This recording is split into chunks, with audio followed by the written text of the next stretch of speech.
So, yeah, first of all, in a letter Kierkegaard wrote to Regina Olsen in 1840, he describes the effects her love has had on him, and that's the first quotation on your handout. Know that every time you assure me that you always love me, you are rescuing a soul from purgatory. Each time you speak of your love, I cease to hear the rattling of the chains. Then I am free, infinitely free, like a bird on the wings. Then I am free and happy in my freedom. Well, formerly I was both prisoner and my own jailer. So the message here, through her love, Regina has set Kierkegaard free. She has liberated him, and infinite freedom, no less. In citing this letter, I don't want to suggest that we should necessarily make Kierkegaard's relationship to Regina love, either philosophically or personally. Kierkegaard would infamously, as you'll know, end his engagement to Regina in the following year. However, he returns to the idea of love granting freedom in his later published works, giving it a deeper conceptual contour. What I want to do, therefore, is trace and examine the relationship between love and freedom in Kierkegaard's authorship, taking in particular his imagined discourse on the occasion of the wedding as a basis for this investigation. I will argue that freedom can be considered a contributory aspect of love because love is shown to support the way freedom and selfhood is gained through a loss of the self. It is thus possible to draw a structural analogy between the way love requires self-renunciation and the task of freedom requires the loss of self. Combining these ideas is one way to approach the connection, but also tension that Kierkegaard articulates between love and freedom. I don't claim to be able to fully account for how this movement occurs, because by drawing attention to the mood, Kierkegaard is simultaneously emphasizing the immediateness and anxiety of our human experience as it pertains to love and to freedom. So let me first try and present the task a little bit more clearly. In the 1845 imagined discourse on the occasion of a wedding, Kierkegaard returns to the idea that love grants freedom. However, this time he presents the idea to us not as an assertion, but as a puzzle or problem. The entire discourse is introduced with the word inexplicable to describe the mood or atmosphere of the ceremony, a mood that nevertheless must coexist with the beautiful certainty of erotic love, or ilskov, and we can discuss whether that's a good translation or not. Narrating this imagined ritual as it unfolds, Kierkegaard notes that the organ stops playing, but the lingering echoes of the music seek to transform the mood of beautiful certainty to a sacred or holy mood. The stage is now set for a speaker or the officiant. And yet Kierkegaard laments the limitations of language on this occasion, the risk that any word at this time might be disturbing, inopportune, even ominous. For while the mood must be put into clear words, the speaker faces the impossible task of articulating the richness of the inexplicable and undeterminable to support a transition from the mood of the immediacy of erotic love to the transcendence of the holy. About this transition, Kierkegaard exclaims, what change, what relation in this misrelation? And nevertheless, something must be said. Rather than attempting to explain the inexplicable, however, Kierkegaard outlines three tensions or strings three ambiguities together that constitute, in his view, marital love. Firstly, while nothing is as mysterious as the impulse towards erotic love, marriage calls for it to be something as clear, definite, and distinct as duty. So the impulse and this immediate and mysterious impulse is kind of contrasted with duty in the wedding. And the second ambiguity is where erotic love is focused on the present and the immediate, the wedding involves a promise which is oriented towards the future. And finally, in contrast to love's pure joy, Kierkegaard calls attention to the fact that the traditional wedding ceremony, as it's conducted in the Danish State Church at the time, includes biblical readings, specifically Ephesians 5 here, I think you have in mind, which refer to the curses placed upon humanity and upon Adam and Eve. Upon listing these tensions, we finally get to love and freedom, as Kierkegaard declares, and this is number 2 on the handout. But the wedding is a free matter, and just as the lovers were set free by belonging to each other, so also is this step freedom's decision or resolution. There must therefore be joy with the joyful ones whom love made free in unison. But there must be no speaking about the wedding with half words or scant words as if it was something insignificant, because it belongs to freedom.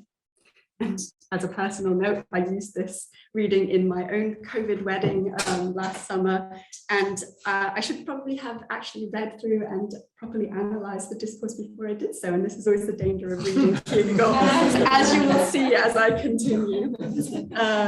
So on the one hand, the conjunction but signals that what follows is a contrast to or a dismissal of the ambiguities that were listed before.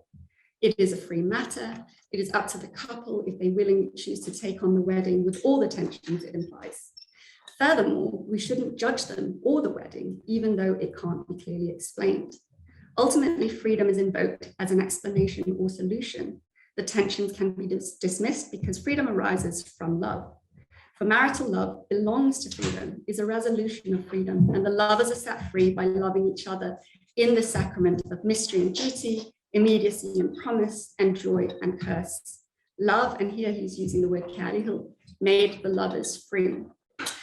But on the other hand, this passage forms the very culmination of the ambiguities, the relation in the misrelation. Rather than clarifying to us how love results in freedom, these statements offer no explanation. Instead, they prompt further questions. How are the lovers set free by belonging to one another? Belonging already seems like a word that contrasts with freedom. How are they freed by a union that demands duty, promise, and invokes a curse? How did love set them free? And why does the wedding belong to freedom? Despite initial appearances then, it seems that this passage doesn't establish the relationship between love and freedom. Instead, it sets this relation as a problem, a challenge, or a task. To understand what might be at stake in kind of setting this as a task, Kierkegaard's discourse can be considered in light of Martinson's reflections on marriage. In his 1841 outline to a system of moral philosophy, Martinson envisions ethics as a system of freedom in which the actualization of human freedom occurs through its dialectical movement through the world, specifically through the individual's complete engagement in a variety of societal moments and duties. And of course, he's very much engaged with Hegel there. Martinson suggests that the family unit forms the most immediate expression of the kingdom of moral good, and the core of the family is marriage. In turn, marital love is made a crucial moment in the actualization of human freedom. By contrast, Kierkegaard's discourse on marriage calls into question any straightforward relation or transition between marital love and freedom. Acknowledging that he is not only an unordained and an unauthoritative speaker, but also that he doesn't actually have any lovers to marry, as this is an imagined occasion, Kierkegaard instead turns his attention to us, his listeners. Broadening the question to fit this broader audience, Kierkegaard addresses and invites us to deliberate on the idea that love, and here the word is kærlighed, conquers everything. With this, he both shifts away from erotic and marital love, and yet Kierkegaard still asks us to keep in mind the wedding as freedom's resolution while we consider this different understanding of love. Kierkegaard starts this deliberation by underlining the contrast between love and freedom, and this is 3 on your handout, and it's a longer quote. Love is older than everything else. And many a beautiful and many a profound thought is linked to this saying in order with its assistance to explain existence in the life of the individual. When love awakens, it is older than everything else because when it exists, it seems as if it had existed for a long time. It presupposes itself back into the distant past until all searching ends in the inexplicable origin. Whereas all beginnings are ordinarily said to be difficult, this does not hold true of love's beginning. Lightly, jubilantly, it bursts forth in its enigmatic coming into existence. What a wonderful beginning. But the life of freedom requires a beginning, and here a beginning is a resolution, and the resolution has its work and its pain. Thus, the beginning has its difficulty. The one making the resolution has, of course, not finished, because in that case, he would have experienced that of which the resolution is the beginning. But if no resolution is made, only when he has lived, only then does he know how he should have lived. What bitter wisdom now, that a whole life lies between the beginning and the one who is dying. By characterizing love as the oldest thing, Kierkegaard is making reference to Socrates' declaration in the Symposium that Eros is the oldest and most active of all gods in terms of being involved with human life. And it's great to hear that we've kind of brought that up a few times today. As such, love is something that transcends human experience and has its origins outside of humanity. The implication becomes that love has a divine source, something Kierkegaard affirms both earlier in 3 Upbuilding Discourses and later in Works of Love. In these works, he still emphasizes the inexplicability of love's origins, as love is, as he says in Works of Love, enigmatically grounded in God's love, and that the secret of earthly love is that it bears the mark of God's love on it. So we have enigma and secret, kind of as typical Kierkegaardian themes. Thus, love is something that points behind and beyond human life, making human life and divine love somehow related and yet discontinuous, where it confronts us with an enigma, a secret. Conversely, the life of freedom is presented as something that begins with the human being, and its beginning is therefore not enigmatic or wonderful, but a difficult and painful one. Kierkegaard here seems to be problematizing a clear connection between love and freedom by continuing to highlight the tension that occurs in attempting to hold these together. Drawing on the image of the wedding again, Kierkegaard offers the following explanation, and this is number 3. Therefore, the saying declares that love conquers everything, and this is why the wedding ceremony does not greet the lovers as conquerors, but invites them to conflict, fences them in the God-pleasing battleground of the state of marriage, encourages them to fight the good fight, gives them the blessing for the long journey, but then also informs them that the conflict exists, a conflict that must be fought to the finish. It's cheery notes of the wedding there from Kierkegaard. In other words, freedom's beginning, if it is about by love, is made difficult by love. For even though love conquers all, the lovers are not described as conquerors. Instead, they are faced with a conflict that must be fought. To make freedom's resolution to love, something more is required. And this requirement, Kierkegaard explicates, is to have a true conception of life and of oneself. But what does this mean? And here I think it's interesting as well that marriage in Danish, ægteskab, the word ægte has a couple of different connotations, but one is just genuineness, or maybe possibly something to do with truth. But we'll come back to that. In writing this discourse, Kierkegaard is closely drawing on the 1830 Danish altar book, which outlines how the wedding ceremony is to be conducted in the Danish church in Folkekirken, from the music played to the vows, prayers, and Bible readings. As part of the vows to rule out bigamy, the groom and bride are respectively asked, "Do you know yourself to be free?" This question takes on a much deeper significance, as it lies at the very heart of Kierkegaard's conception of selfhood and his articulation of the task of becoming a self. For as Kierkegaard explored in the previous year in Concept of Anxiety, freedom is the crucial category of selfhood, as freedom constitutes the self, and yet the profound ambiguity is that freedom is also the task that the self has been set.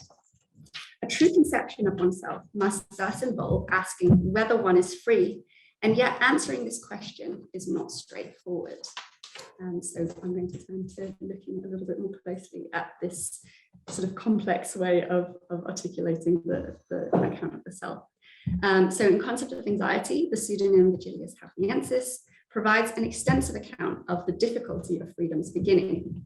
He describes the human being, or self, as a composite being, specifically the self as a synthesis of psyche, shape, and body, and also a synthesis of the temporal and the eternal. In order for this synthesis to be enabled, it must be united in a third spirit. And this is further developed in Sickness and Death. As Anticlimacus writes, the self is composed of infinitude and finitude. However, this synthesis is a relation, and a relation that, even though it is derived, relates itself to itself, which is freedom. The self is freedom. But freedom is the dialectical aspect of the categories of possibility and necessity. So sustaining the relation that makes up the self as freedom is the task that we are set. But this freedom is also an inescapable freedom, which is simply an inevitable aspect of being a human being. Arne Grøn, a Danish philosopher, has in particular brought out this task or paradox of freedom really clearly. And he points out that a problem arises between the actualization of freedom and the human self who must actualize it. The problem is the self, because the self is in sin. This means that the task of becoming oneself is made even more difficult because the problem that stands between oneself and completing the task of becoming oneself is oneself. We can see this when Halfiensis distinguishes between freedom as the self and freedom as anxiety. Anxiety is fundamentally ambiguous. We've already talked about that today as well. It's attractive because through it our freedom appears, but it is also forbidding because being responsible for ourselves opens up the possibility of failing and losing our freedom. Therefore, anxiety cannot explain or justify the transition or leap from freedom's possibility to actuality, but it is not a category of either necessity or freedom. Rather, anxiety is an entangled freedom, where freedom is not free in itself, but entangled, not by necessity, but in itself. Kierkegaard warns against this state in the wedding discourse as well, noting that in the time of youth and freedom, the point is that freedom and choice are not to become a snare. And yet, this is precisely what happens. In two parallel passages, Halfiensis discusses and problematizes the spirit's attempt to posit the synthesis that constitutes the self and underlines how freedom, the self, succumbs when freedom's possibility, anxiety, manifests itself to freedom, self. And those are the next quotes on the handout. So anxiety is the dizziness of freedom, which emerges when the spirit wants to posit the synthesis and freedom looks down into its own possibility, laying hold of finiteness to support itself. Freedom succumbs, or signa, in this dizziness. Further than this, psychology can and will not go. In that very moment, everything is changed, and freedom, when it again rises, sees that it is guilty. Between these two moments lies the leap, which no science has explained and which no science can explain. And then the spirit, when it is about to be posited in the synthesis, or more correctly, when it is about to posit the synthesis as the spirit's or freedom's possibility in the individuality, it expresses itself as anxiety.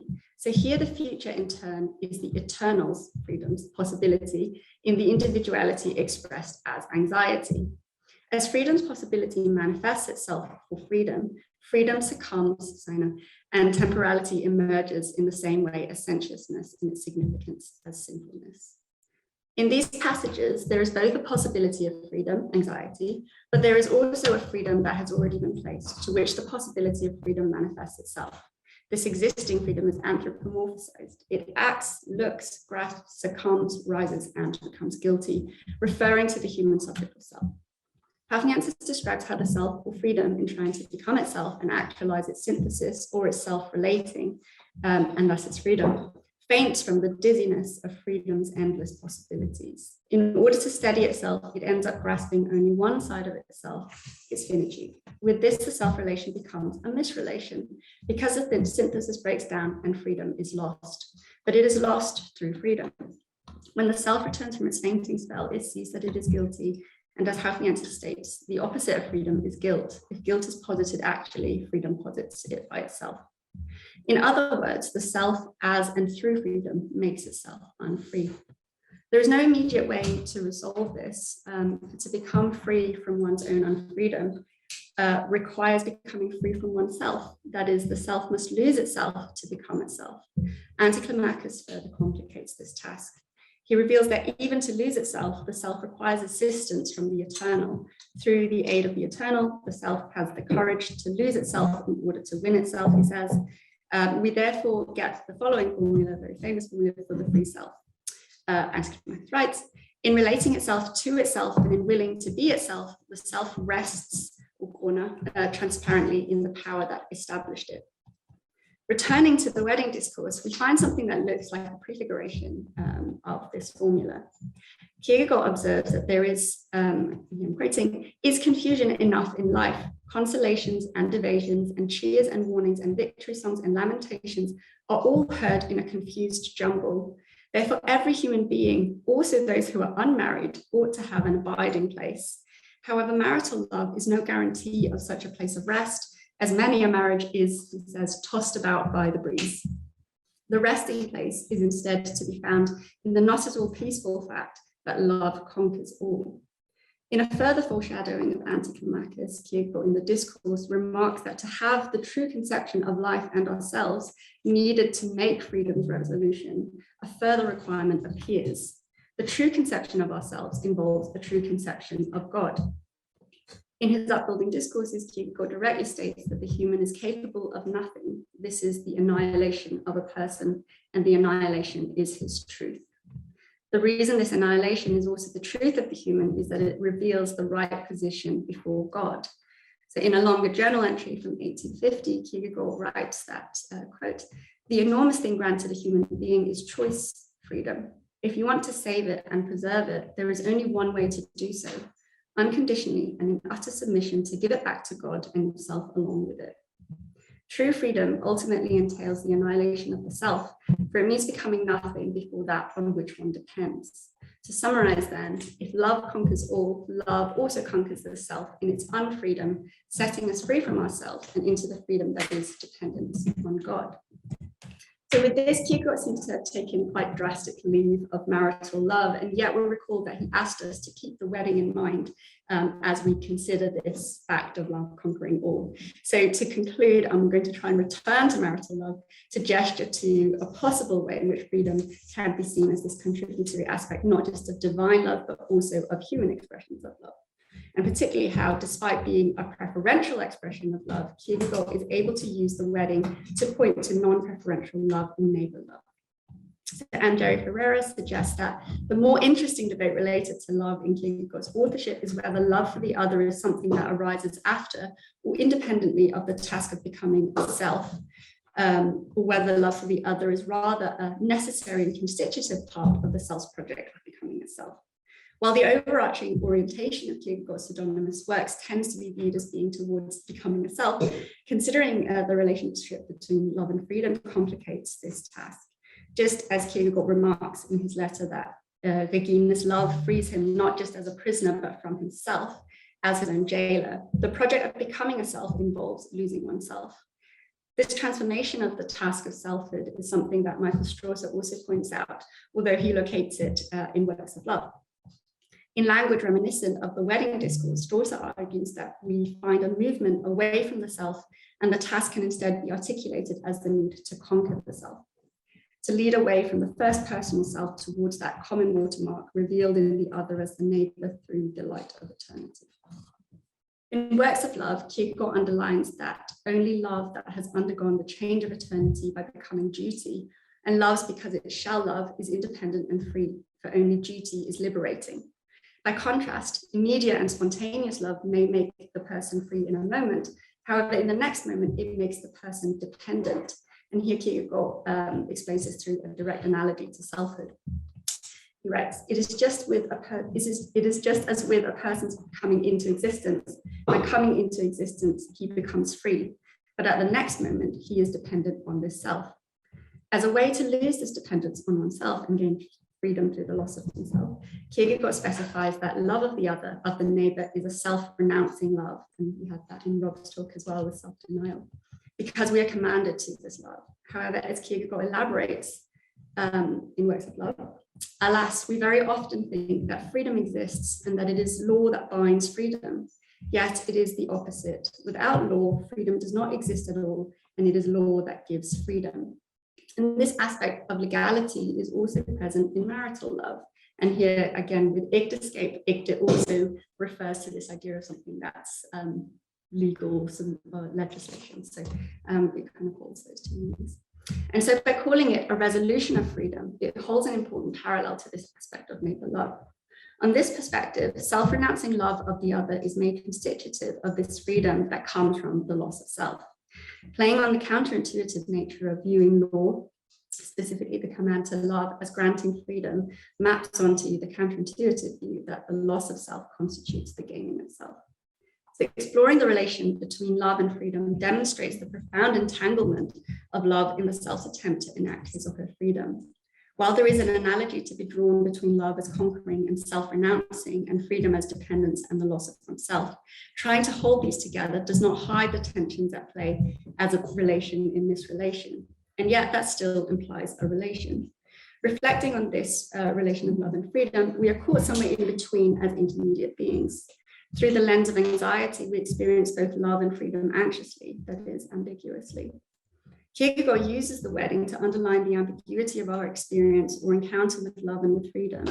Rather than exemplifying peace, a state of rest, the wedding is underlined as an expression of a conflict, a battleground, and a beginning. In the same way, then, what the wedding ceremony tells us is that love granting freedom must be considered a problem, not an easy transition or a solution to the paradox of freedom. But not only is it uncertain whether we can answer or fully understand the implications of the question, do you know yourself to be free? But our ability to articulate, understand, and express love is also continually called into question by Kierkegaard. The organ has stopped playing. We are left in the silence, in the enigmatic mood. But heeding this mood, the tensions and the ambiguities in the relationship between freedom and love might help us avoid the pitfall observed by Halfniensis. Final quotation on your handout. Whoever loves can hardly find joy and satisfaction, not to mention growth, in preoccupation with a definition of what love properly is.